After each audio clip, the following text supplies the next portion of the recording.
Welcome to Family Basics 101.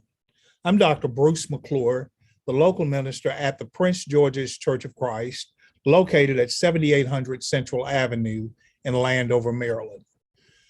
Today, we're going to spend our first week back from the Christmas break looking at some of the current events that are taking place all around the country. Voting rights. Situations are coming up in 2022 that are as old as emancipation. And that's the right of every American citizen to vote. So we're going to spend this week studying together voting history in America and why it continues even in 2022 being a topic of discussion. And one of the questions that I hope we can entertain is, why is this such an issue? When you look at voting rights, in order for a country to hold claim to be, to be in a democracy, the right to vote, and I'm sure you will agree, is paramount in order for every adult, typically age 18 and over, to exercise their right of participating in a free, fair, and a frequent election. And the reason I think I put the term frequent in is because elections nationally for the president comes up every 4 years. But then we are in a midterm election that is a every 2 year election. But then there are state and local elections that come up with even a greater frequency. But if a country claims to be a democracy, then that country's citizens are endowed with the rights to participate in any and all elections in a free, fair, and with the frequency of those elections as they come into existence. After the adoption of the 15th Amendment to the Constitution passed in 1870, the Republican-led Congress actually passed laws that both criminalized intimidation and racial discrimination against voters and provided for federal supervision of congressional elections in larger cities. Now, let me pause, because I don't want there to be any confusion about the term Republican and Democrat. The Republicans of 1870, men such as Abraham Lincoln, the Republican Party of the 18th century, is not the same Republican philosophy of today. The Republican Party of today is basically made up of individuals who stand opposed to almost everything that the Republican Party of the 18th and early 19th century stood for. And contrariwise, the Democratic Party of today becomes the Democrats who fights for the democracy of everyone. So when you look back at the 18th century and people say, well, my father was a Republican and a lot of Blacks were Republican, you've got to understand at the onset, we're not talking about the same Republican philosophy today that we were talking about in the 1800s. So when you look at the adoption of the 15th Amendment to the Constitution, that was passed in 1870s, the Republican-led Congress actually passed laws that criminalized intimidation and racial discrimination against voters and provided for federal supervision of congressional elections in larger cities. But that wasn't the Republican Party of today. In fact, what you'll see as we do our introduction today is that the Republicans of today are in absolute opposition of what the Republican Party of old in 1870 and the 15th Amendment enacted. This authorized the president to use military force if necessary to put down anti-Black violence by suppressing white terrorist organizations like the KKK. Because slavery had recently ended, freed Blacks in former Confederate states not only were able to vote, but also for the first time in American history, able to hold elected offices and to serve on juries. This was major for the country. This was major for former slaves to be able to vote, to be able to serve on juries, and hundreds of Black state representatives were elected to office. At least 16 Black US representatives and senators were elected to national offices. So Blacks not only were doing well in the business world, not only doing well in the world of academia, but they were also doing well in the political world, where laws were being legislated. So they were actually involved. They had a seat at the table to help continue formulating the future of the country. Now, in 1875, Congress invoked the Civil Rights Act of 1875, prohibiting things like discrimination in restaurants, theaters, hotels, and railroads. Sadly, this was struck down by the US Supreme Court in 1883. Now, we think about the Voting Rights Act and the Civil Rights Act of 1965, but little conversation is had about the Civil Rights Act of 1875. It's hard to believe that as early as 1875, Congress invoked civil rights acts predominantly for freed African Americans, but these actions were to say things like discrimination in restaurants, theaters, hotels, riding on the railways was illegal. But by 1883, the US Supreme Court struck this law down. It's a very interesting summary of how change was about to happen in this country, and it was moving in a favorable direction. But every step of the way, things kept slowing it down and trying to pull it back into the condition of how the world was in the US before the emancipation or the freeing of slaves. By 1876, whites had taken control of all southern states except South Carolina, Florida, and Louisiana.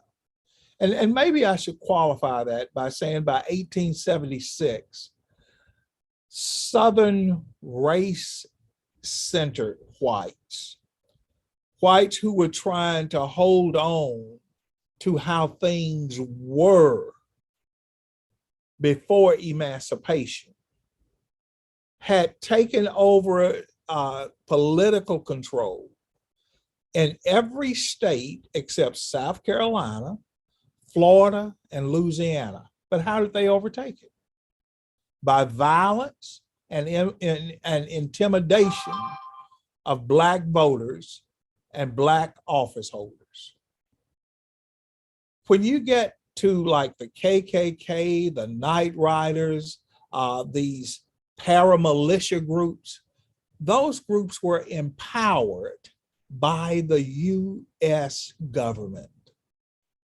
And the government took a hands-off approach and allowed these people to become the intimidators and the underminers of the humane rights that were supposedly the rights of every US citizen. Now you have to keep in mind that European females were not allowed to participate in the democratic right to vote in all states until 1920, when the 19th Amendment to the Constitution was passed. So, but early on, Southerners began to understand the power of the vote. They understood the power of holding political office. And as Blacks became more available and more interested in those offices, then whites in the South figured out a way to how do we usurp this growing power of votes, because they understood the power was in the vote. Well, you may have heard of a president of the United States, Rutherford B. Hayes. I captioned this, the 1876 sellout by Rutherford B. Hayes. There were disputed presidential ballots in the 3 Southern states that were not under control of the then Democratic Party. Remember, I talked about South Carolina, Florida, and Louisiana, but also Oregon led Rutherford B. Hayes' campaign to make a deal with the moderate Southern Democrats in return for their promise not to block the certification of Hayes' election in the Democratic-controlled House of Representatives. Now, I want you to see the politicking in this, because those Southern states, 3 Southern states that were not under the control of the Democratic Party, plus Oregon, led Rutherford B. Hayes' campaign to make a deal with the moderate Southern Democrats. But here's the promise. We won't block the certification of Hayes' election to the Democratic-controlled House of Representatives, provided Hayes pledges to withdraw all remaining federal troops from the South, which in essence ended Reconstruction. So his platform was one thing, but certifying him, he had to make a deal. Many call it the deal with the devil. If you want to be certified, you must first agree to remove all of the federal troops from the South, which are protecting the rights of emancipated slaves, not only for voting purposes, but remember we talked about the railroads, restaurants, the hotels, the businesses. It was Rutherford B. Hayes and his quest for power and wanted to be president that he gave up the protection of a whole race of people. This action by Hayes led to the Democratic-controlled southern states passing laws and adopting state constitutional amendments which disenfranchised African-American voters and reimposed the pre-emancipation system of racial segregation. You've heard the term Jim Crow. Well, what was involved in the Jim Crow? Methods used included intimidation, violence, poll taxes, literacy tests, which were not, by the way, administered to illiterate whites. Good character tests. Have you been a good boy? White-only primary elections. Blacks can't vote in these elections. And overt in-your-face fraud regarding election outcomes. The voting rights of Blacks continued to be violated because of what Rutherford B. Hayes did in 1876 until the 1965 Voting Rights Act was signed by Lyndon Johnson. This is an amazing story of politics in the United States. And you can almost see the repeating of history in 2022. Well, this raises the question, why the John Lewis Voting Rights Advancement Act of 2021 is so important to pass, H.R. 4. Why is this such a critical bill to pass in such a time like this?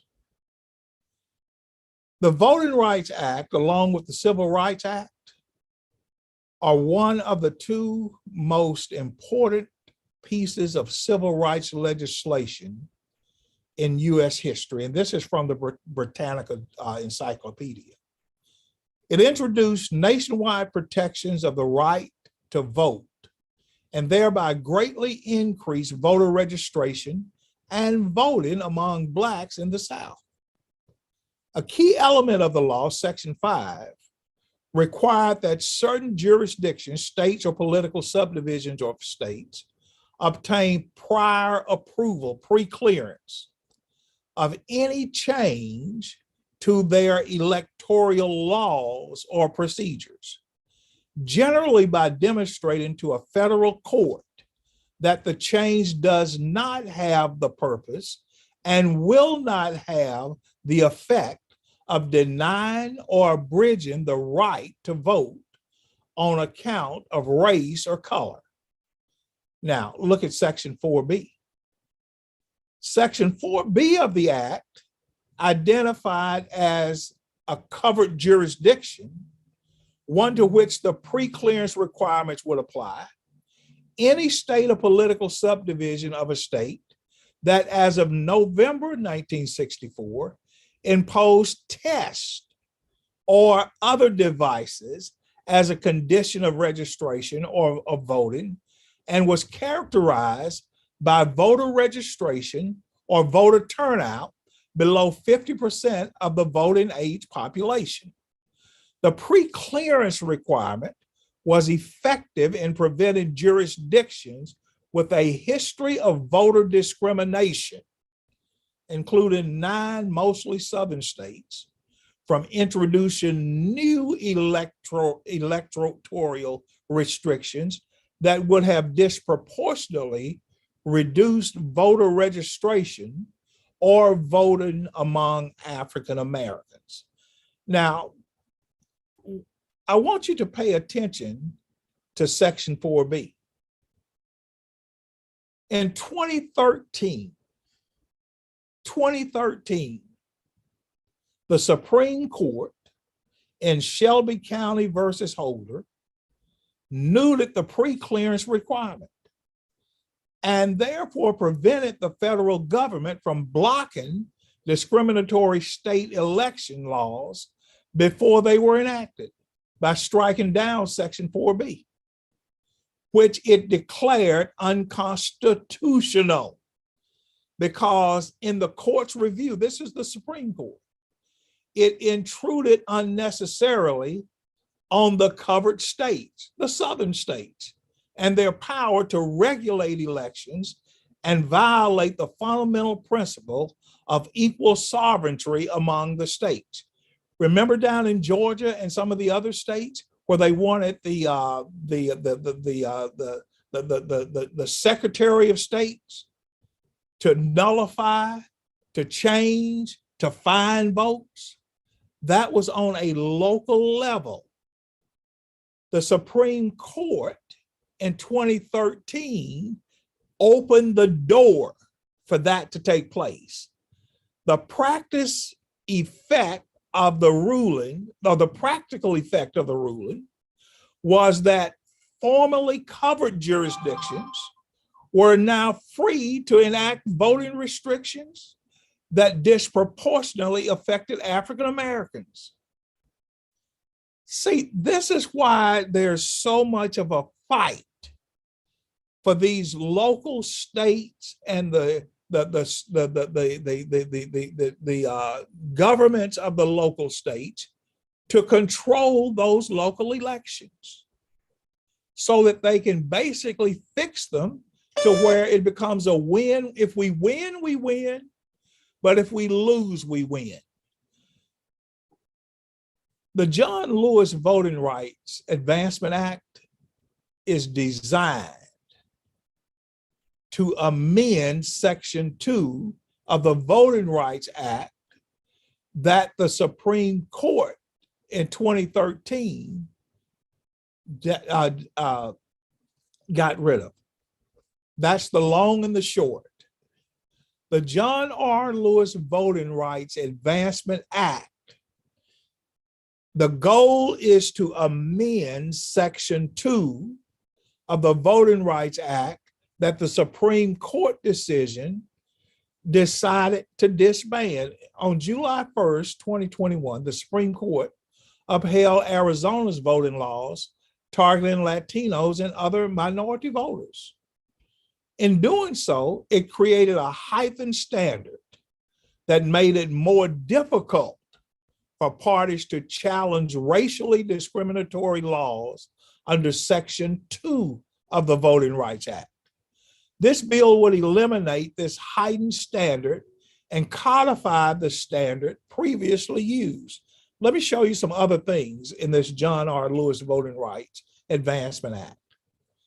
It allows federal courts to immediately halt questionable voting practices until a final ruling is made.